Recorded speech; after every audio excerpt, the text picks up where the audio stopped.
Yo guys, it's me Ksenia and welcome to the new episode of Quick Russian History. You can check the previous videos right here, and I promise some information there might be new to you, so make sure to check those videos out. And today we're talking about kinda Russian and Korean food connection, and we're not just talking but cooking to give this video a little more practical sense.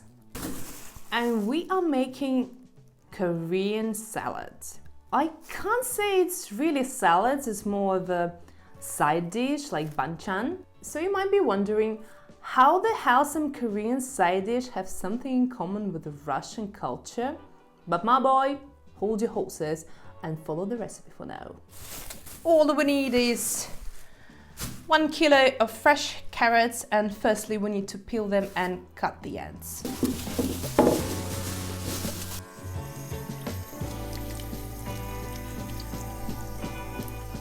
So in November 1922, the Soviet Union annexed the Far Eastern Republic.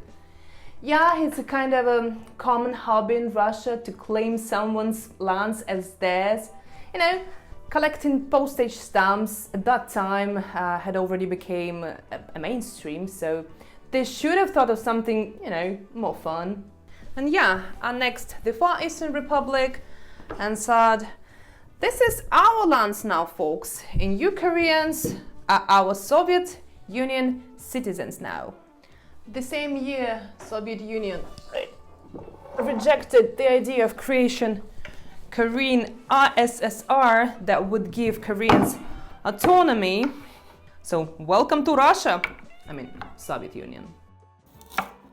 Got the ends.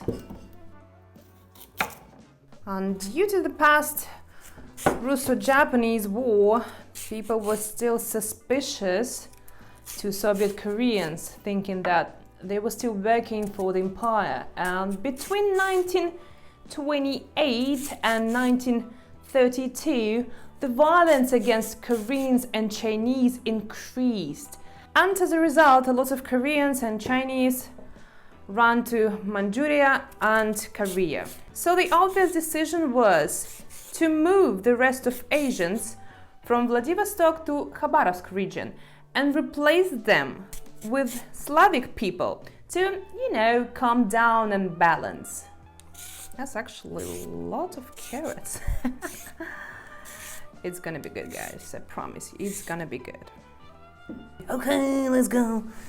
Okay, I know some people in TikTok are like, roast them and then use it. No, I don't have time for this shit. I don't. Now we need to do, you know, like stripes. Oh, I missed something. There you go. Don't fuck with me. I see everything. So now we need to make, what the fuck? I'm so inaccurate. So the next thing to do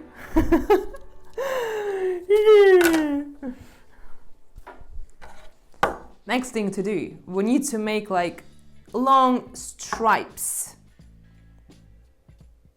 I have a special knife for it, and I couldn't find it anywhere in my town here in Serbia, but I found it in an Asian store. What a surprise, yeah.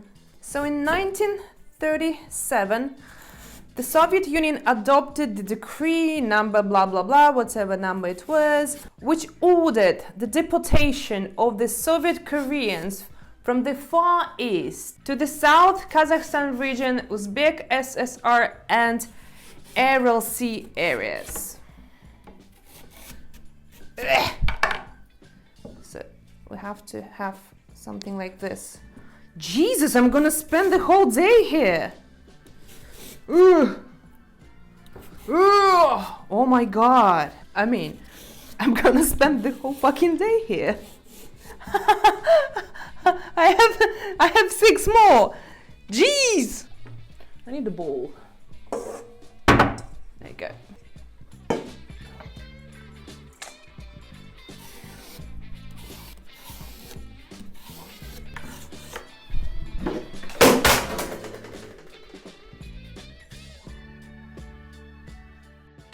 Thousand years later. If you think that I'm done, no, it's only half a kilo, but my hand hurt. So probably a kilo is too much. You see how many carrots is in here, so I think half a kilo is completely enough. Now we need to spice things up. Salt, 1 teaspoon. I'm using pink salt, I think it's enough. Black pepper, grounded one, but I'm using Sichuan peppercorns, grounded, because I want to add, you know, that Asian take on it a lot. 1 tablespoon of sugar.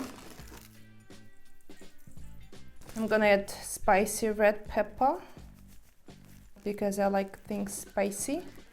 Very spicy, yes, bitch. And rice vinegar. But in original Russian recipe they use like regular white vinegar, but I'm gonna use rice one. 1 teaspoon, 2 teaspoon, 3 teaspoon. Now we need to mix this all up. And leave it for 10 to 15 minutes so the carrot will absorb the spices and give some juices. It already smells good. Oh wow. Later. 15 minutes up. Now it's time to add some garlic and oil. And back to our story. So, long story short, Koreans that were used to eat particular food didn't have that option anymore because there were simply not suitable products. And banchan that Koreans are so used to, those are side dishes that go with every Korean meal. I'm sure you've seen them a lot in Korean mukbangs. If you watch them, if you're not, you're messing with your life. Or you've tried it yourself because every Korean restaurant serves a lot of them. So what did they have left? Carrots. Affordable and accessible. They put their take on it and voila! Korean salad or side dish or banchan came to life. You know, it's better to use like a presser, garlic presser or something. I do have it, but it's missing the most important part. Daniel put it somewhere, I don't know where, so I'm using knife.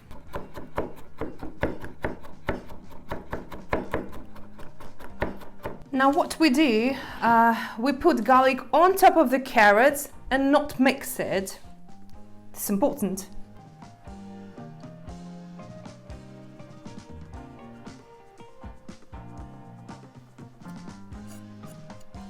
Now we need to heat up some oil. We need a 1/4 cup or 60 milliliters.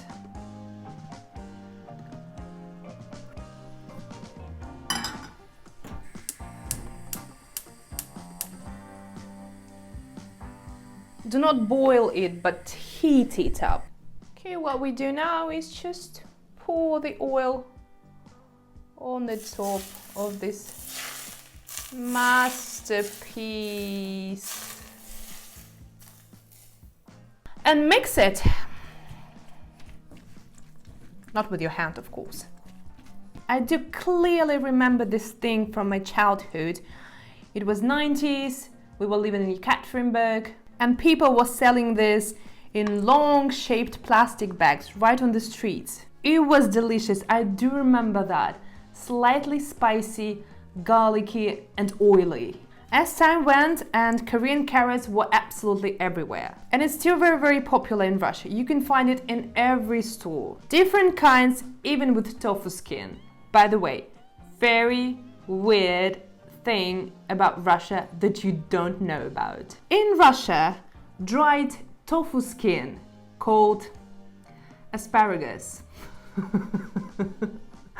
So literally, when you talk with some Russian and you mention asparagus, this thing will come up in their mind, not the real asparagus. I don't know why.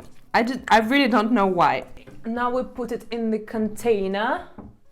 In the container. Container. There you go. We have our container. We put it in a container.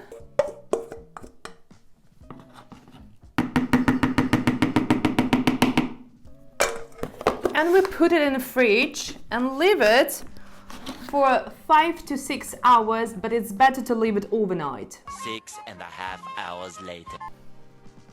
Well, left to it. So, Korean carrots put in shawarma, sandwiches. We have a lot of side dishes and salads with Korean carrots, and it's like a part of Russian food culture now. Almost every Russian feast must have Korean carrots on the table. Time to try our creation. Chopsticks.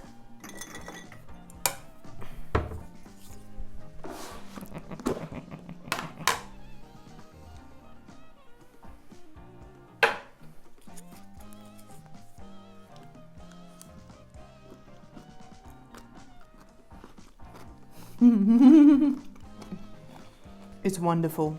It's just taste of my childhood. It's so garlicky.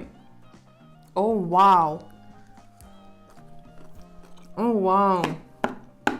It's pretty easy to make and adjust to your own liking. So try it at home. And by the way, huge thanks to my Patreon friends and especially Martin from Sweden, Eric and Carl for supporting my channel. And I'll see you in the next video. Thank you so much for watching. Bye. Oh my god, it's magical.